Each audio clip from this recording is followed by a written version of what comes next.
Hello আমার প্রাণপ্রিয় বন্ধুরা, রাখাল রাজা এগুলোর পক্ষ থেকে তোমাদের সবাইকে জানাই আন্তরিক শুভেচ্ছা ও অভিনন্দন।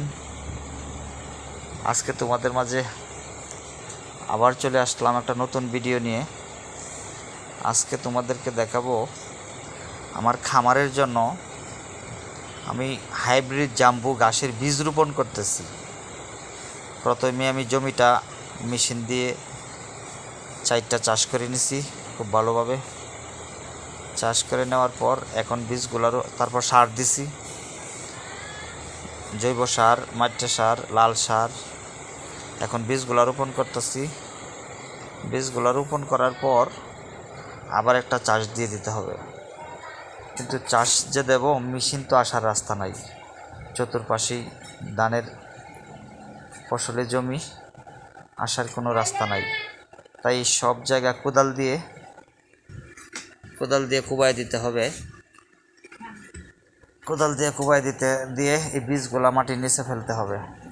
তারপর মই দিয়ে দেব। মই দেওয়ার পর 1-2 দিন পর পানি সেচ দিয়ে দেব।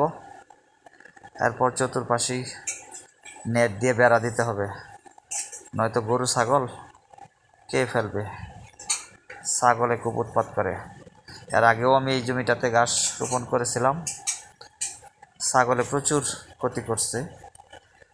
এই তারিখে আরও ভালোভাবে নেট দিয়ে বেড়া দিয়ে দেব। ঘাস গজানোর পর তোমাদেরকে আবার দেখাবো। তোমরা সবাই আমার জন্য দোয়া করিও, আল্লাহ পাক যেন আমার খামারে বারাকা দান করেন এবং উত্তর উন্নতি দান করেন। তোমরা সবাই আমাকে পাশে থেকে একটু সাপোর্ট করিও, একটু দোয়া করিও আমার জন্য, আমি যেন ওই খামার সেক্টরে উন্নতি লাভ করতে পারি। আজকে এই পর্যন্তই। আল্লাহ হাফেজ, সবাই ভালো থাকবে।